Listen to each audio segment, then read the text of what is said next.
Primeiro aos Coríntios, primeira carta de Paulo aos Coríntios, capítulo 13.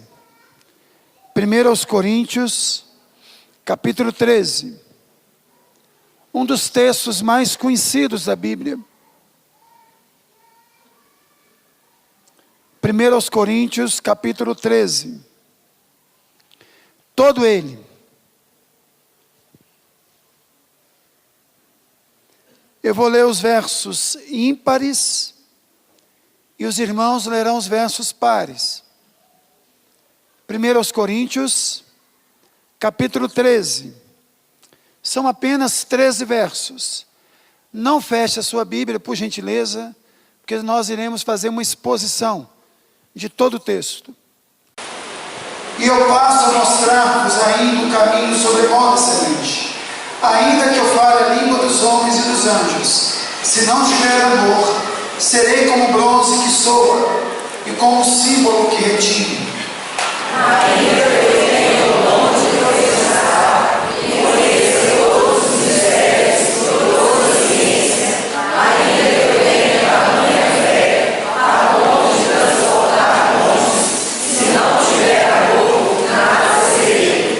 E ainda que eu distribua todos os meus bens entre os pobres, e ainda que entregue o meu próprio corpo para ser queimado, se não tiver amor, nada disso me aproveitará.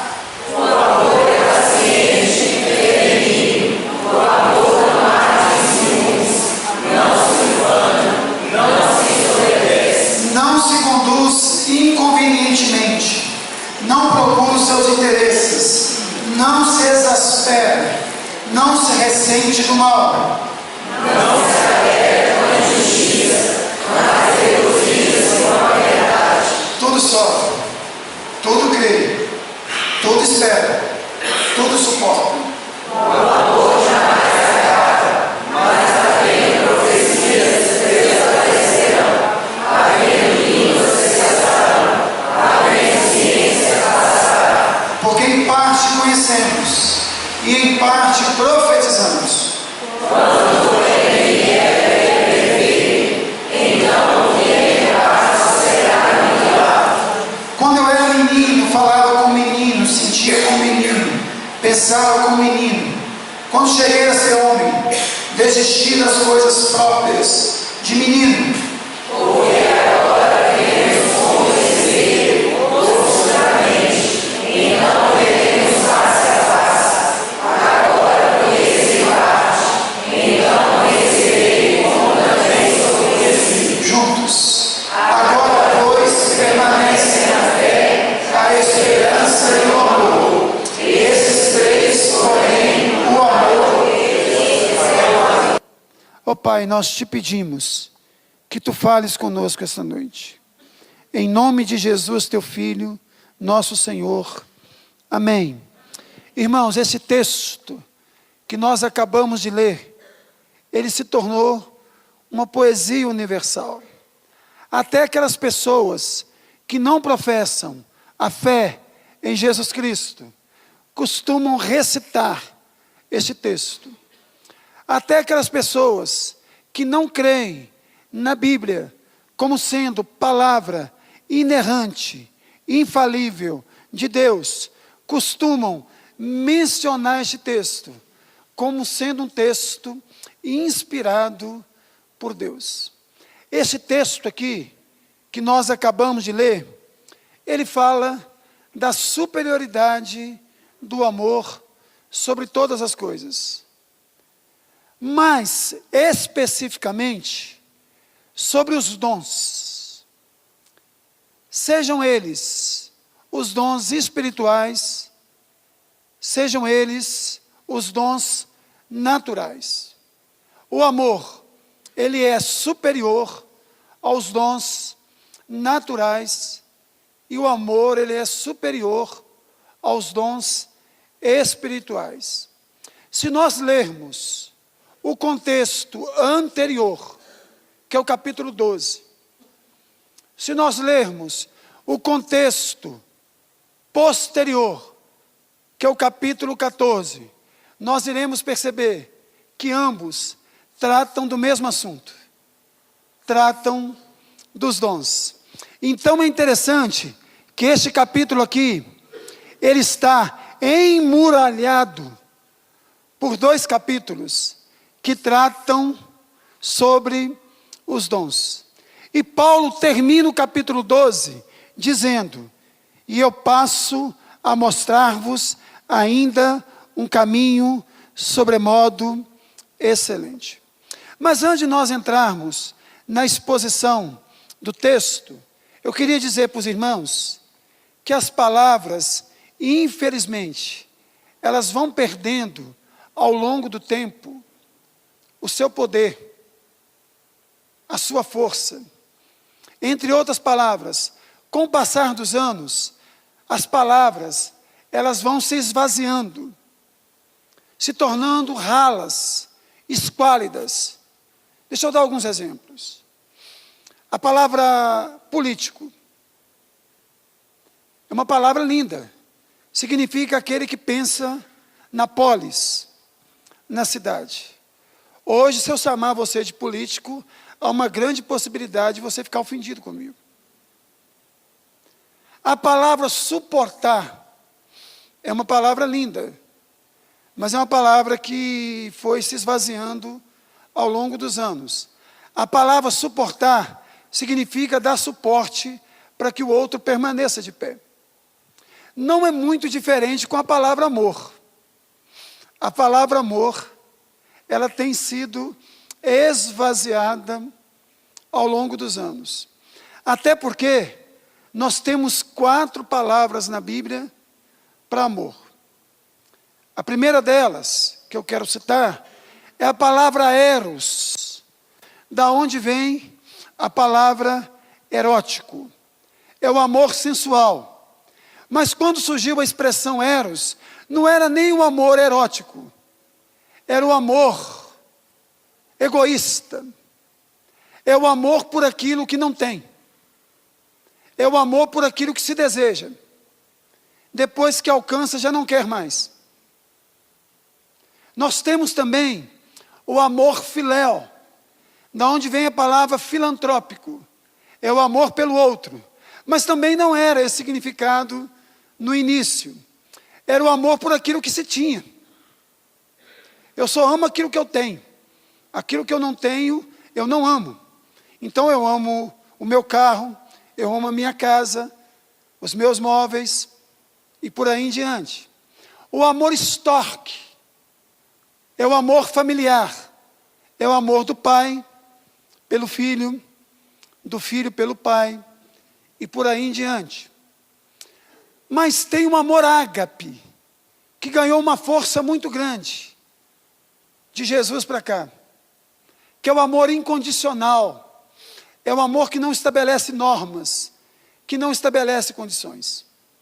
O amor dito aqui no texto, é o amor ágape, não é o amor eros, não é o amor filéu, não é o amor storge, é o amor ágape. Então o amor que nós iremos tratar esta noite aqui, é o amor ágape, é o amor incondicional, é o amor que não estabelece normas e não estabelece condições. E Paulo começa esse texto dizendo que o amor é essencial, porque o amor, ele é superior a tudo e a todos.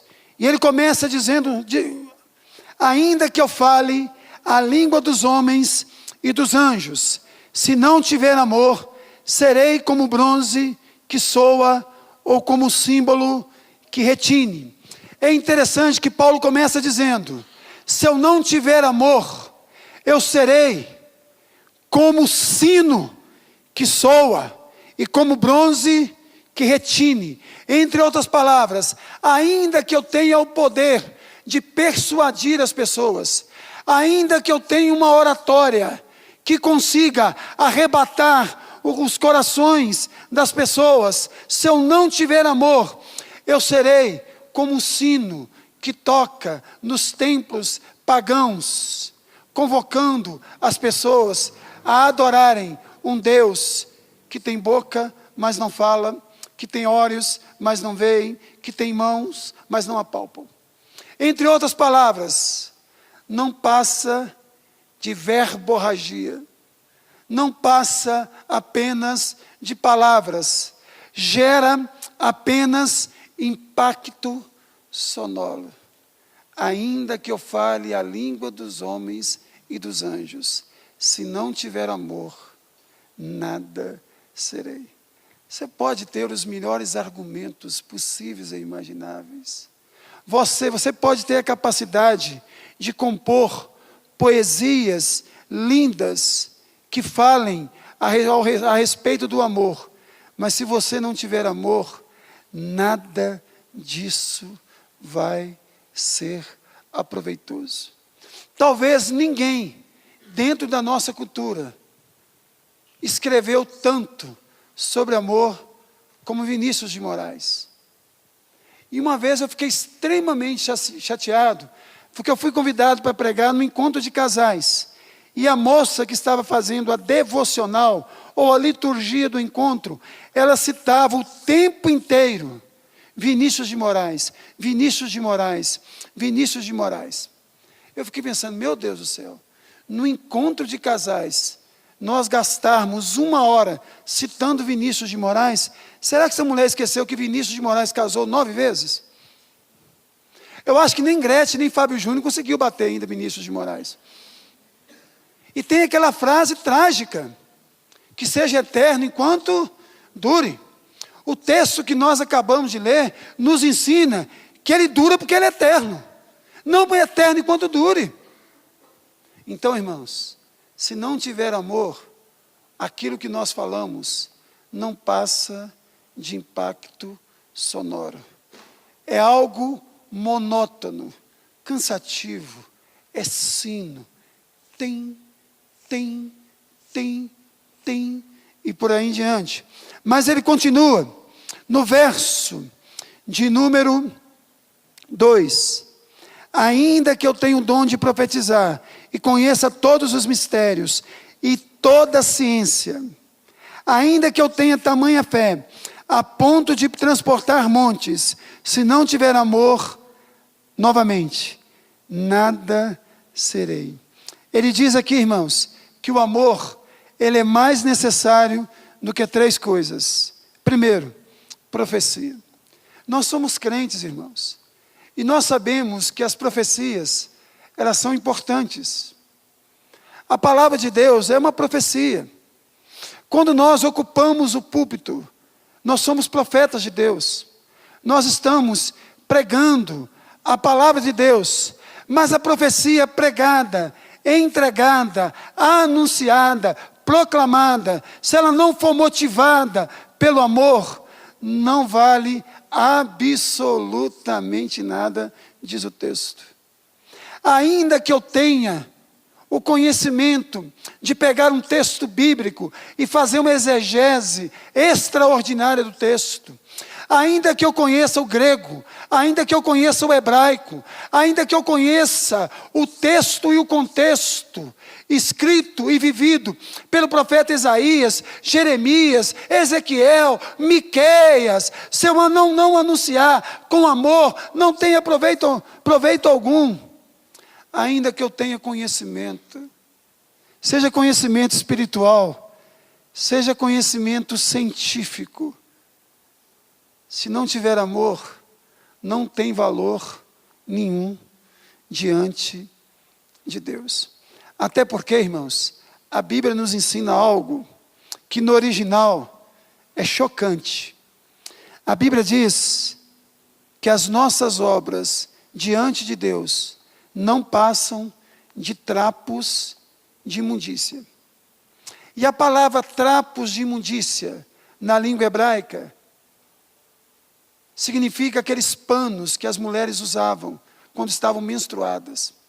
Não tinha absorvente naquela época. Então, fora de Cristo e sem amor, todos os nossos atos não passam de trapos de imundícia.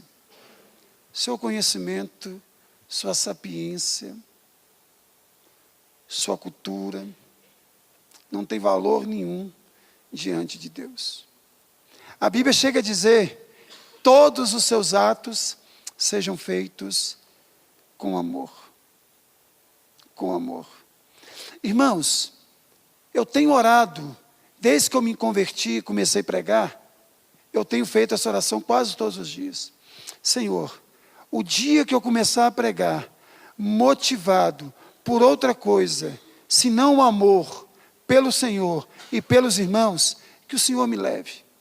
Seja um infarto fulminante, do jeito que você quiser, mas o Senhor me leve. Não faz sentido nenhum, irmãos, ocupar um espaço, pregar a palavra, se não for por amor.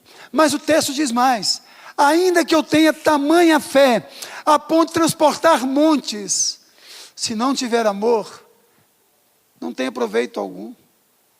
Deixa eu dizer aos irmãos, cuidado quando você diz assim: eu tenho muita fé, porque o plural de fé pode ser, eu não vou falar. Pense aí, fezes. Ainda que eu tenha essa fé toda, se não tiver amor, não tem valor nenhum para Deus. Às vezes eu encontro gente que diz assim: puxa vida, eu tenho uma fé extraordinária. Que tipo de fé? Fé que no final do mês você vai receber? Isso até os ateus têm. A fé que agrada a Deus, ela vem acoplada com amor. O conhecimento que agrada a Deus vem acoplado com amor. A oratória privilegiada que agrada a Deus, ou não tão boa assim oratória, tem que vir sempre acoplada com amor. Senão não tem valor nenhum diante do nosso Deus. Mas o texto não para por aí. Olha o que diz o verso de número 3. Ainda que eu distribua todos os meus bens entre os pobres, e ainda que entregue o meu próprio corpo para ser queimado, se não tiver amor, nada disso me aproveitará. Irmãos, é mais importante do que o autossacrifício. Ainda que eu seja o maior filântropo da cidade, se a minha motivação não for o amor, diz que o sacrifício não tem valor nenhum diante de Deus. Você pode suprir uma necessidade de alguém, você pode matar a fome de alguém, mas para Deus não tem valor nenhum diante do nosso Deus. Nenhum, valor nenhum diante do nosso Deus. E o texto é tão forte: ainda que eu entregue o meu próprio corpo para ser queimado, notem, é o sacrifício ao extremo, mas nós podemos fazer isso por soberba, sabia disso? Tem muita gente no início do cristianismo que eles entregavam uma vida, não para o Jesus Cristo, mas para terem os seus nomes reconhecidos pela comunidade de fé.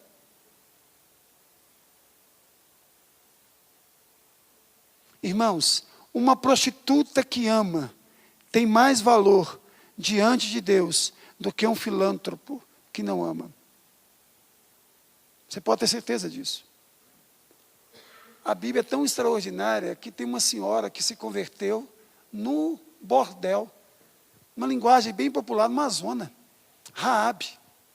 Ela era uma mulher da vida, mas pela graça e pelo amor e pela misericórdia de Deus e de alguns espias, ela deixou de ser uma mulher da vida e se tornou uma mulher de vida. Nós a encontramos na genealogia do nosso Senhor e Salvador Jesus Cristo. Isso é amor, gente. Deixa eu dizer uma coisa para os irmãos.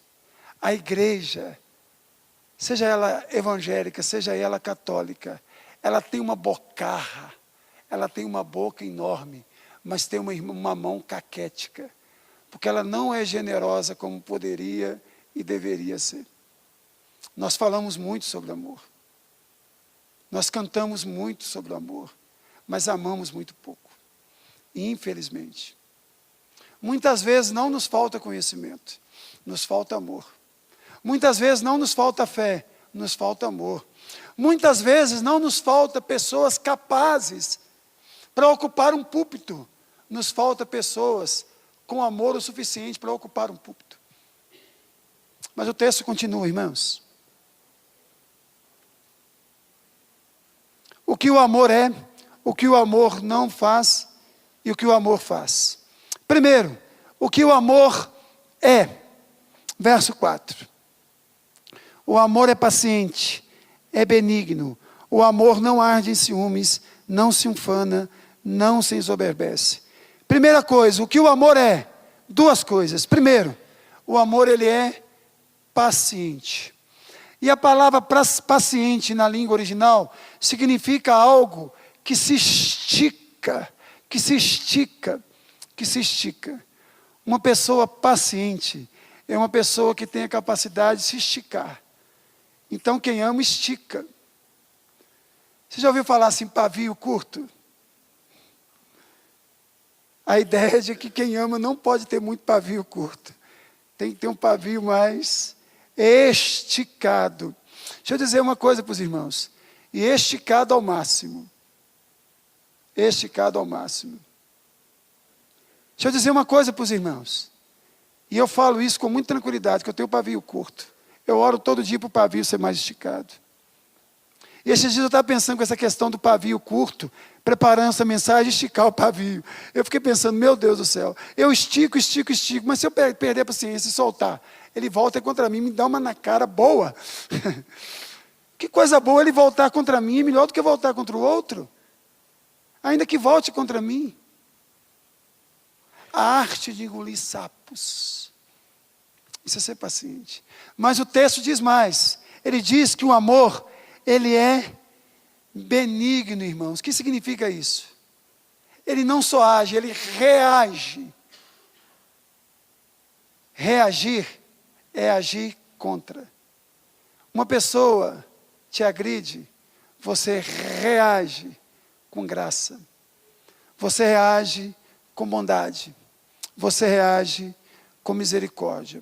Alguém já disse, e eu concordo, pagar bem com mal é demoníaco. Pagar mal com mal é humano. Mas pagar mal com bem é divino. Quer que eu repito? Pagar o bem com o mal é maligno. Pagar o mal com o mal é humano. Mas pagar o mal com o bem é divino. E a Bíblia diz que você e eu temos que aprender a pagar o mal com o bem. Jesus ora pelos seus algozes. Pai, perdoa. Eles não sabem o que fazem. Diz que os dois ladrões da cruz, Dimas e Gestas, ambos diziam impropérios ao Senhor Jesus. Mas um se arrepende no último minuto da prorrogação. E diz, lembra-te de mim quando vieres no teu reino. Aí Jesus, não vai demorar tanto não, hoje mesmo estarás comigo no paraíso. Isso, irmãos, é benignidade. Mas o texto diz o que o amor não faz. O que o amor não faz? Primeiro, não arde em ciúmes. O que significa isso?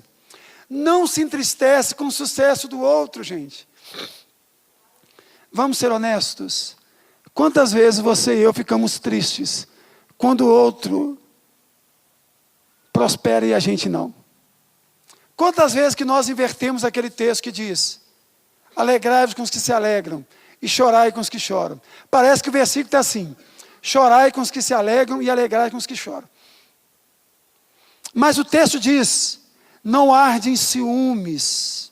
Eu li uma frase de Fernando Veríssimo outro dia, que eu gostei. Eu só não gostei porque ela pega mais pesada com os maridos.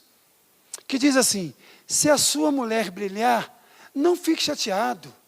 Aproveite a oportunidade e pegue um bronzeado. Olha que coisa bacana. Deixa eu repetir. Se a sua mulher brilhar, não fique chateado. Aproveite e pegue um bronzeado. Agora, se o seu marido também brilhar, não fique chateada. Aproveite e pegue um bronzeado. Aleluia! É assim, gente. Agora o outro prospera, a gente fica triste, já notou isso? Não. A gente fala assim, que bom, mas lá no fundo... Ô, gente, isso não acontece com vocês, não, só acontece com os outros. E acontece quando eu era mais jovem, eu olhava um sujeito com uma menina bonita, eu falava assim, meu Deus, como é que aquele trubufu foi arrumar aquela moça bonita? Louvado seja Deus que me deu uma também, que é bonita. Mas eu ficava revoltado. Que sujeito muito mais feio do que eu. Que trubufu. Em vez de eu alegar com o meu colega, não arde em ciúmes, mas diz mais, não se ufana. Você sabe o que significa ufana, gente? Não louva suas próprias qualidades. Você já viu o sujeito que fala muito dele mesmo? O tempo inteiro, eu. Ninguém aguenta. Ele olha na frente do espelho e canta, grandioso és tu, grandioso és tu. Ele olha na frente do espelho e quero que valorize o que você tem. Não dá. O tempo inteiro ele se gaba. Ele fala das suas qualidades. E até quando ele quer falar dos seus defeitos, ele se jacta. Ele fala das suas qualidades. Do tipo, eu só tenho um defeito. O meu defeito é que eu sou muito honesto. Eu só tenho um defeito. O meu defeito é que eu gosto das coisas muito certas. Gente, ninguém aguenta. Mas que já pensou ser casado com um sujeito desse? Com uma mulher dessa? Ô, gente, isso é praga de mãe.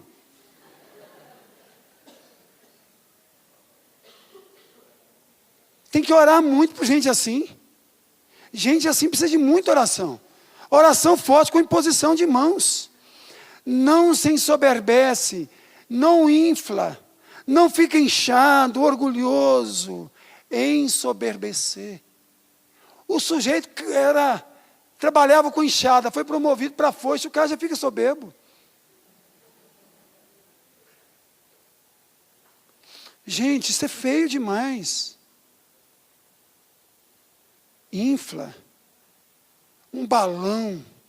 Um sujeito que não se aguenta. Se ele pudesse, ele casaria com ele mesmo. Ou se ela pudesse, ela casaria com ela mesma.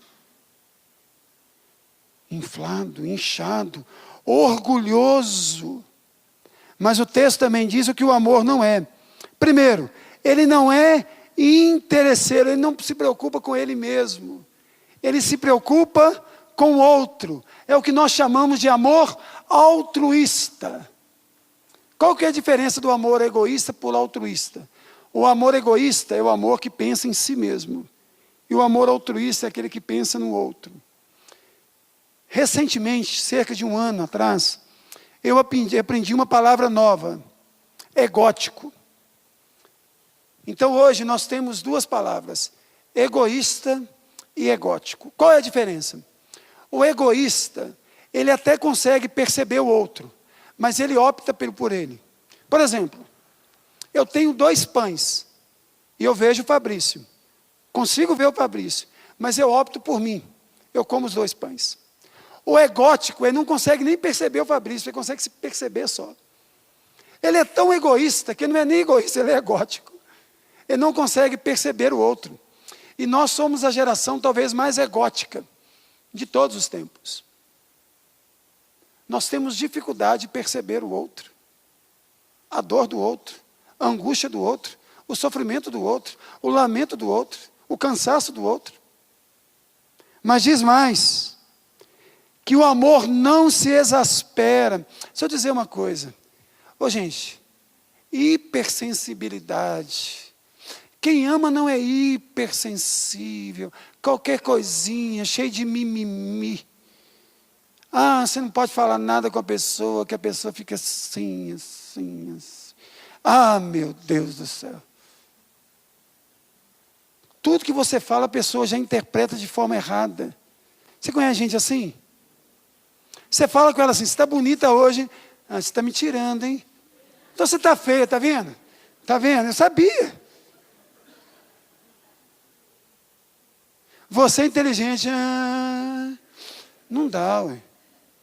Não dá, é cheio de milindre, cheio de não me toque, hipersensível. Parece um nervinho assim que você não pode. Tem que anestesiar para conversar. Você conhece gente assim? Você tem que dar uma volta, assim, uns 3 quarteirões, para falar alguma coisinha com a pessoa. Não dá, não.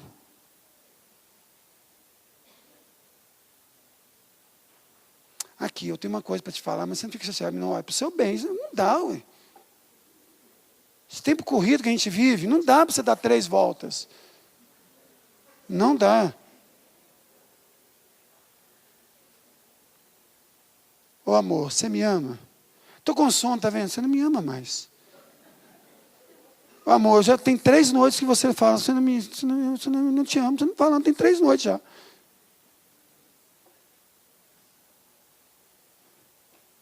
Vamos andar. Não se alegra com injustiça. Não fica feliz quando vê o outro sendo injustiçado. Pelo contrário. Mas o texto diz também que o amor faz. Aí ele fala da abrangência do amor. Verso 7. Primeiro, tudo sofre.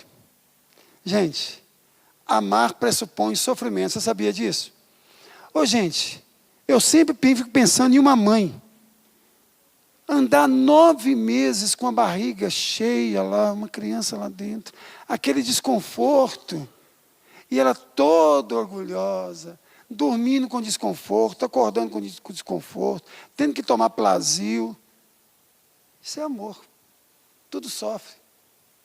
Está lá dando pato, aquele sofrimento à toa, é uma mistura de sofrimento com sorriso. A criança nasce, a mulher tem que ficar 40 dias de resguardo, e ela rindo ainda. Isso é amor. Eu lembro que quando meus meninos iam nascendo, um atrás do outro, foram 3 assim, um atrás do outro, Maria José ligou com 22 anos. Senão, Maria José tinha ganhado da mãe de Eunice, que teve 21. Eu lembro que eu passava a noite inteira, insone, sem dormir, e no outro dia chegava na mesa e assim, meu menino é uma benção, rapaz. Chorou, eu ficava satisfeito. Feliz, porque eu passei a noite inteira com o filho no colo. O amor tudo sofre. Eu tenho uma irmã adotiva, que tem 43 anos de idade. Ela é esquizofrênica. Ela tem idade mental de 3 anos. Eu cuido dela. E para muita gente, cuidar de velhinha é um peso. Para Maria José, para mim, para os nossos 3 filhos, não é. Sabe por quê? Porque nós amamos a velhinha. Sofrimento para a gente é ficar sem a velhinha. Velhinha já tentou nos matar. Velhinha já pegou faca para nos matar. Velhinha fica caro para a gente. Mas é uma bênção a velhinha. Sabe por quê? Porque nós a amamos. E a velhinha, ela gera uma confusão enorme. Porque Laurinha não sabe se ela é irmã, se ela é tia. Eu não sei se ela é filha, se ela é irmã. Mas José não sabe se ela é cunhada, é irmã. Velhinha está lá em casa. Aí Marcela resolveu colocar no convite. Acho que Laurinha também, minha tia, irmã, velhinha. Porque velhinha faz isso na vida. Velhinha confunde a gente. É tanto amor que a gente não sabe se ela é filha, se ela é irmã. Alguém diz assim, puxa vida, vocês sofrem com a velhinha? Sofremos não, gente. Velhinha é uma dádiva. Velhinha é uma bênção na nossa vida. E eu não estou falando que quem conhece a gente há mais anos sabe disso. Velhinha só mora conosco há 20 anos. Só 20 anos. Ela não mora 20 dias, não. É 20 anos. E outra coisa, eu não vivi sem velhinha, porque jogaram velhinha no latão de lixo na nossa casa, e mãe pegou, e depois mãe adoeceu, nós cuidamos até hoje. O amor tudo crê. Crê que vai mudar, crê que vai transformar.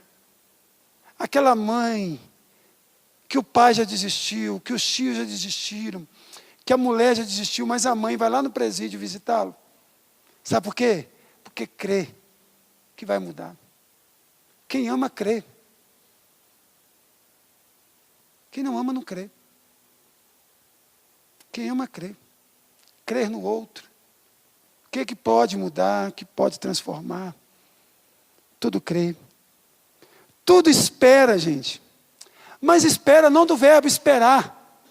Essa ideia de quem espera sempre alcança, quem espera sempre espera. É a espera do verbo esperançar. É esperar com esperança.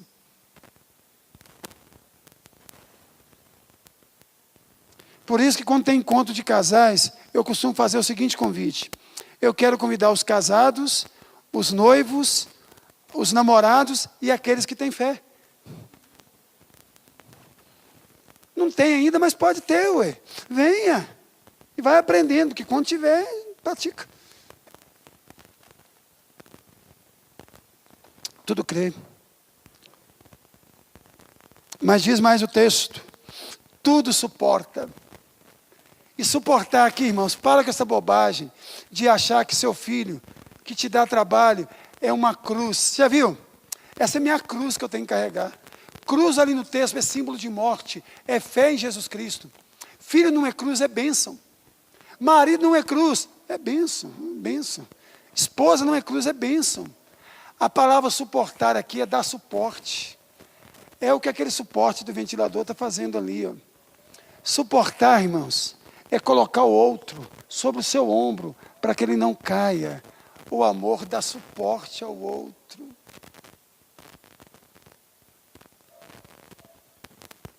Você sabia que os árabes, eles têm, é uma questão cultural, eles colocam os filhos em cima de um muro de aproximadamente 1,80 m a 2 metros e diz assim: pula no colo de papai.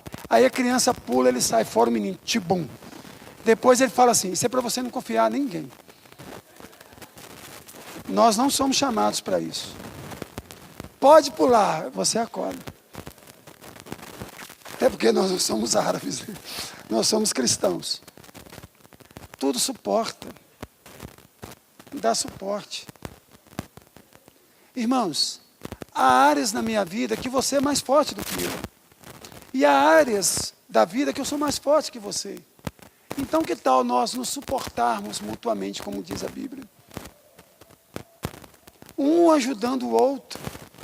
Um crescendo juntamente com o outro.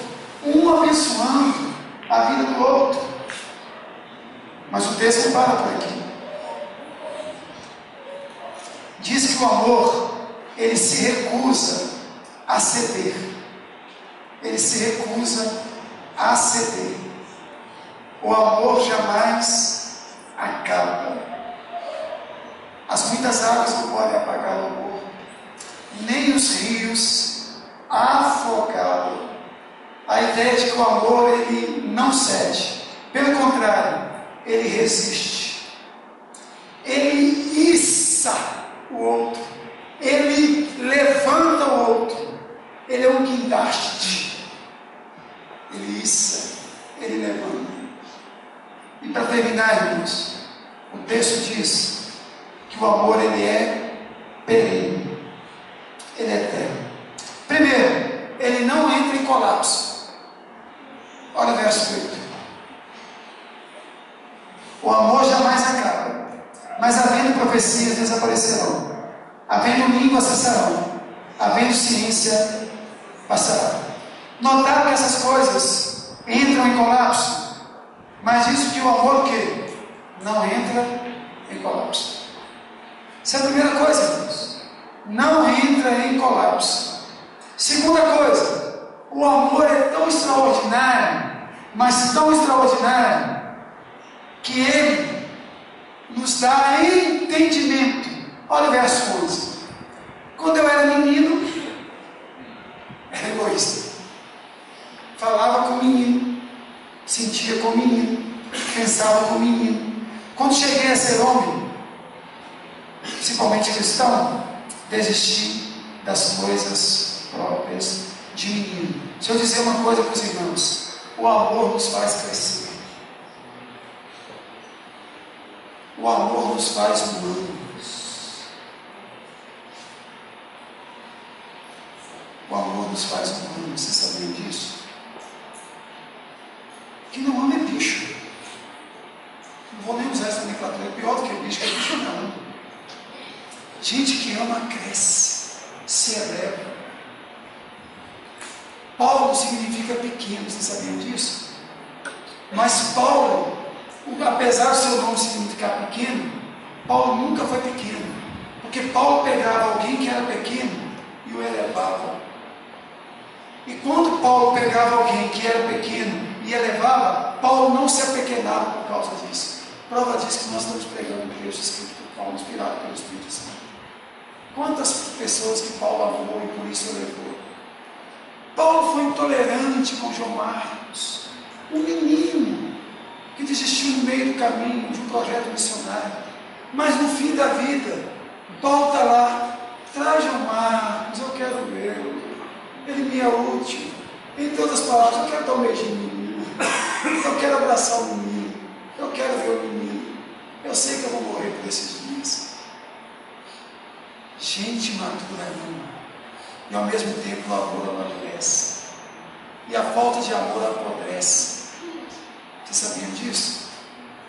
Mas o texto também não para daí, até que uma hora vai ter que parar, senão fica o resto da noite aqui. Diz que o amor é perfeito, porque ele amplia a nossa visão. Olha o verso 2. Porque agora vemos como em espelho. E naquela época não tinha espelho que tem hoje não, era um latão. Obscuramente. Então veremos face a face. Agora conheço o quê? Em parte. Então conhecerei também como eu sou conhecido. O amor amplia a visão. Faz com que a gente veja diferente as coisas. Sabiam disso? Você já olhou para alguém e falou assim: não gostei do indivíduo. Aí você passa a conviver com a pessoa e você passa a amar aquela pessoa. Rafael e Laurinho que eu digo. Não vou fazer uma fofoca, não, mas os dois se odiavam. Brigavam assim. Começaram a ir no casar que vem. Aleluia.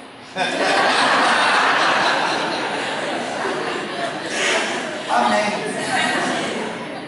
O pai dela não falou amém, não, só o pai do noivo. E por último, irmãos, o amor é a única coisa que vai permanecer de fato.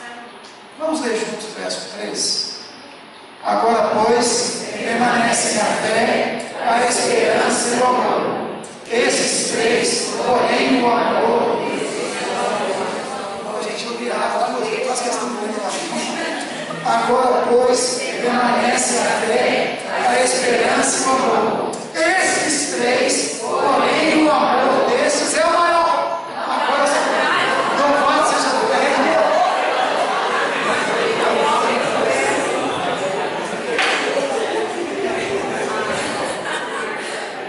Vamos lá. Agora, pois, permanece a fé, a esperança e o amor. Estes três, porém, o maior desses é o amor. Irmãos, nem gosta de entrar. Deixa eu dizer uma coisa para vocês, irmãos.